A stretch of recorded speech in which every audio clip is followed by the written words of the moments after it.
आज मैंने सोचा कि आपसे बात करते हैं नाक की एलर्जी, जिसको कि एलर्जिक राइनाइटिस बोलते हैं, उसके बारे में कुछ डिस्कस करते हैं।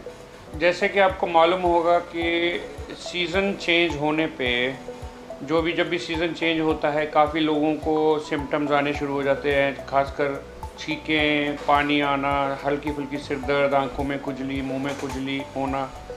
और ये सारे जो लोग हैं, ये सारी जो प्रॉब्लम्स हैं, ये मोस्टली लोगों को सीज़नल होती हैं। ख़ासकर जब स्प्रिंग शुरू होता है और या फिर विंटर शुरू होती है, उस टाइम काफ़ी लोगों को होता है। तो इसको हम सीज़नल एलर्जिक राइनाइटिस बोलते हैं और ये इजीली मैनेजेबल है। एक सेटअप से एलर्जीज़ होती हैं जो कि मरीज़ों को सारा साल रहती हैं, जैसे कि लोग सुबह उठते हैं, they wake up with sneezing and watering and itching, या फिर उनको मोस्टली अर्ली मॉर्निंग 5 या 6 बजे बेड पे ही छींकें आती हैं, या सारा दिन छींकते हैं, या घर में जब जाते हैं तो छींकते हैं। इंडोर एलर्जीज ज़्यादा रहती हैं, उनको हम क्रोनिक एलर्जिक राइनाइटिस बोलते हैं, जो कि पेरेनियल होता है, राउंड द ईयर। सो ये दो मेन कैटेगरीज रहती हैं जिसमें जो कि एलर्जी हम देखते हैं पेशेंट्स में। जो सीजनल एलर्जीज़ होती हैं उनमें ज़्यादातर लोगों को पोलन के कारण होती हैं, और pollen most commonly grass pollen, जो वेरियस काइंड ऑफ ग्रासेस जो उगती हैं उनमें ग्रास पोलन्स के साथ होता है। काफ़ी लोगों को सर्टन काइंड ऑफ वीड्स जो होती हैं, रोड साइड में झाड़ियाँ कहीं उगी होती हैं, घरों के बाहर झाड़ियाँ होती हैं, उनमें कुछ पोलन होते हैं, उनके पोलन से होती हैं। काफ़ी लोगों को पेड़ों से, कई पेड़ों के पोलन होते हैं, बर्च ट्रीज़ होते हैं, या कई ट्रीज़ टाइप के ट्रीज़ आते हैं, उन ट्रीज़ के पोलन जब गिरने शुरू होते हैं तो लोगों को एलर्जीज़ होती हैं। ये जो एलर्जीज़ हम बात कर रहे हैं, ये टिपिकली आउटडोर एलर्जीज़ होती हैं। लोग घर से बाहर निकलते हैं और छींकते हैं, या घरों में खिड़कियाँ खुली, वेंटिलेटेड रूम्स होते हैं जिसमें बाहर की हवा बहुत आती है, गार्डन के ग्रास से पोलन अंदर आता है और लोग छींकते हैं। तो ये कॉमनेस्ट कॉज हैं पोलन, जिससे ये एलर्जीज़ होती हैं। जो क्रोनिक एलर्जी, जिसको हम पेरेनियल एलर्जी बोलते हैं, सारा साल जिनको लोगों को छींकें आती हैं, या डिस्चार्ज रहता है, नाक में बलगम बनती रहती है, या गले में गिरता रहता है, नाक बंद रहता है, ये लोग जो होते हैं और सारा साल रहता है, इन लोगों को हम बोलते हैं पेरेनियल एलर्जिक राइनाइटिस। और इसका कॉमनेस्ट कॉज जो होता है, जो हम सोसाइटी में देखते हैं, वो होता है हाउस डस्ट माइट्स। तो हाउस डस्ट जहाँ होती है, जहाँ पर डस्टी एटमॉस्फेयर में जाते हैं लोग, तो छींकते हैं घरों में। जब झाड़ू लगता है या सफाई होती है, डस्टिंग होती है, तो वो लोग छींकते हैं और एलर्जी होती है। तो इन लोगों को डस्ट माइट से एलर्जी होती है।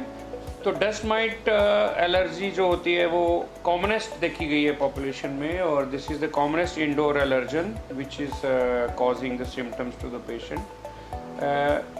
सबसे ज़्यादा source of house dust mite is mattress. जो आपके बेड होते हैं जिसमें आप सोते हैं रात भर, उनके जो मैट्रेस होते हैं, या तकिए होते हैं, या कर्टन्स या कारपेट्स होते हैं, उनमें मैक्सिमम हाउस डस्ट माइट्स होती है। कीड़े, छोटे छोटे माइक्रोस्कोपिक कीड़े होते हैं। तो इनके कीड़ों के जो पार्टिकल छोटे छोटे होते हैं वो बड़े हाईली एलर्जेनिक होते हैं, नाक में जाते हैं तो एलर्जी रिएक्शन होता है। तो इन सारे पेशेंट्स को जो एलर्जीज़ होती हैं, मैक्सिमम टाइम इनको रात को सोते हुए होती हैं, या अर्ली मॉर्निंग जब उठते हैं उस टाइम होती हैं। तो ये डस्ट माइट्स एलर्जी है। काफ़ी पेशेंट जो एलर्जिक के होते हैं, नाक की एलर्जी के, उनको इवन चेस्ट एलर्जीज़ भी होती हैं। काफ़ी लोगों को एस्थमेटिक होते हैं, काफ़ी लोगों को ब्रीदिंग प्रॉब्लम्स भी होती हैं, और इसको हम नेज़ो ब्रोंकियल एलर्जी बोलते हैं। नाक और ब्रोंकियल मीन चेस्ट, नाक और चेस्ट की एलर्जी कॉमन होती है, बिकॉज़ ये माना जाता है कि नाक और चेस्ट एक ही ऑर्गन है, बिकॉज़ इनकी अंदर जो टिश्यू लाइनिंग है वो सेम होती है, तो एक ही तरह रिएक्ट करते हैं। तो ये इसका ट्रीटमेंट भी कॉमन ही होता है, एक ही ट्रीटमेंट से दोनों ठीक हो जाते हैं, नाक भी चेस्ट भी। इन लोगों को हम इन्वेस्टिगेट जो करते हैं, सबसे इम्पॉर्टेंट हिस्ट्री होता है, और मोस्टली हिस्ट्री से ही एक रफ आइडिया हो जाता है कि ये पेशेंट जो है, जैसे खासकर सीजनल एलर्जी का तो वेरी क्लियर कट हो जाता है कि सीज़न चेंज होने पे इनको एलर्जी होती है। अब क्योंकि पोलन के भी सीज़न होते हैं, हमें पता होता है कि आजकल किन चीज़ों के पोलन होते हैं, जैसे ग्रास के पोलन कौन से सीज़न में आते हैं और लोगों को उसी टाइम एलर्जीज आती है, तो हमें आइडिया हो जाता है कि ग्रास पोलन से एलर्जी है। ट्री पोलन भी एक पर्टिकुलर सीज़न में, पर्टिकुलर ट्रीज पर्टिकुलर सीज़न में आते हैं, तो वो भी हमें कुछ आइडिया हो जाता है। जो ऐसे लोगों को नॉर्मली हिस्ट्री के बाद हम ट्रीट कर देते हैं, ज़्यादा कुछ टेस्ट करने की ज़रूरत नहीं होती, लेकिन जिनका परसिस्टेंट रहता है उनमें हम एक पर्टिकुलर टेस्ट करते हैं जो कि बहुत सेंसिटिव स्पेसिफिक टेस्ट होता है, उसको हम बोलते हैं स्किन प्रिक टेस्ट। तो SPT शॉर्ट फॉर्म में बोलते हैं। तो स्किन प्रिक टेस्ट में हमारे पास वही चीज़ों के एंटीजन्स होते हैं, हमारे पास इंजेक्शंस होते हैं जो कि ये कॉमनेस्ट एलर्जन जैसे पोलन होता है या जो भी हमारा सस्पेक्टेड एलर्जन होते हैं, प्रेवलेंट हैं सोसाइटी में, उन सब के इंजेक्शंस होते हैं हमारे पास।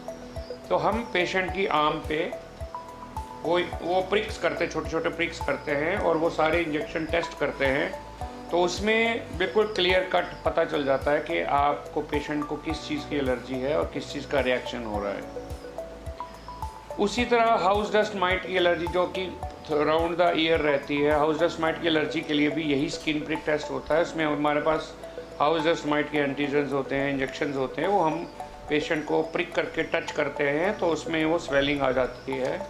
तो वो भी एक इजीली आइडेंटिफाइबल है बाय स्किन प्रिक टेस्ट। तो जब एक बार डायग्नोसिस होता है जिसमें कि हम हिस्ट्री में और ये स्किन प्रिक टेस्ट या कई बार ब्लड टेस्ट भी हम कराना पड़ता है, तो ये सारे टेस्ट के बाद हमें ये जब पता चल जाता है कि ये पर्टिकुलर चीज़ की एलर्जी है, तो दो किस्म का ट्रीटमेंट लाइन रहता है। एक होता है कि ट्रीट करना, एक्टिवली मेडिसिन देनी है, उनको एंटी एलर्जिक्स देते हैं, जिसमें आजकल एंटी एलर्जिक्स बहुत टाइप के आते हैं, जो जिसको सूटेबल होता है या कॉमनेस्ट जो होता है वो हम दे देते हैं। और वो मोस्टली पूरे सीज़न लेना पड़ता है टैबलेट, जैसे एक टैबलेट डेली खाया है और वो 24 आवर्स इफेक्ट रहता है मोस्टली। तो उस तरह ये सीज़न, जिस सीज़न में एलर्जी है तो सीजनल, पूरा सीजनल खाना पड़ता है। इवन नेज़ल स्प्रे भी आते हैं, बड़े काफ़ी टाइप के नेज़ल स्प्रे आते हैं, एंटी एलर्जिक स्प्रे आते हैं, एंटी हिस्टामिनिक स्प्रेज आते हैं, स्टीरॉयड स्प्रेज आते हैं, तो वो भी बहुत इफ़ेक्टिव रहते हैं सीजनल एलर्जीज़ में। जो राउंड द ईयर एलर्जीज़ है उसमें एंटी डस्ट माइट मेजर्स करने पड़ते हैं, बिकॉज उनको कॉमनेस्ट कॉज डस्ट माइट रहता है। तो एंटी डस्ट माइट मेजर्स में हम मैट्रेस, तकिया और जो वेरियस जूट और would articles inside the room होते हैं पेशेंट के कमरे में, उनमें उनको हम झाड़ के धूप लगवाना और डस्टिंग कराना, ये सब मेजर्स इंक्लूडेड होते हैं। टारगेट रहता है कि पेशेंट का रात को नाक का कांटेक्ट मैट्रेस के साथ ना हो, तो हम चादर के नीचे भी कुछ बैरियर बिछाने का एडवोकेट करते हैं पेशेंट को। कुछ मटेरियल मिलते हैं जो कि पोरस नहीं होते, so between mattress and between the चादर वो पोरस मटेरियल आप बिछा सकते हैं ताकि नाक में वो जो फाइन डस्ट माइट्स हैं वो ऊपर आके एलर्जी ना करें। एंटी एलर्जिक ट्रीटमेंट जो मेडिसिन है वो ऑलमोस्ट सेम रहती है सबकी, तो इनको भी लॉन्ग टर्म मेडिकेशन देना पड़ता है। काफ़ी पेशेंट्स को एंटी एलर्जिक ट्रीटमेंट करना पड़ता है, नेज़ल स्प्रे देने पड़ते हैं, काफ़ी हद तक ये ठीक हो जाते हैं। अब ये हुआ सिम्टोमेटिक ट्रीटमेंट, लेकिन कुछ लोग इंसिस्ट करते हैं कि इसको हमें पूरा क्योर करना है। क्योर करने के लिए आपको कुछ इम्यूनिटी बिल्ड करनी पड़ती है पेशेंट की के लिए। तो पेशेंट की इम्यूनिटी बिल्ड करने के लिए एक पर्टिकुलर ट्रीटमेंट होता है जिसको हम बोलते हैं इम्यूनोथेरेपी।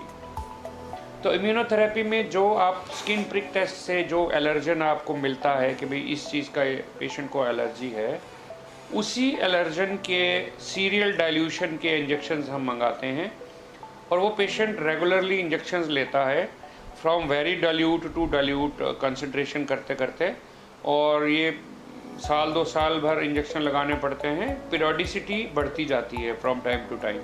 शुरू में हफ्ते में एक लगाना होता है, फिर 15 दिन में, फिर महीने में, फिर 2 महीने में, ऐसे करके। इससे आपकी बॉडी में इम्यूनिटी बनती है उस पर्टिकुलर एलर्जन के लिए, तो इसको बोलते हैं इम्यूनोथेरेपी। तो ऐसे हम एलर्जी को ट्रीट करते हैं। पहले avoidance of the allergen, number 2 is the medical treatment, number 3 is the immunotherapy. जिन पेशेंट्स को ब्रोंकियल एलर्जी या चेस्ट एलर्जी होती है उनको इन्हेलर देने पड़ते हैं, कुछ ब्रोंको डायलेटर देने पड़ते हैं, कुछ कफ सिरप भी देने पड़ते हैं और उससे उनका चेस्ट एलर्जी भी ठीक होता है। Thank you very much.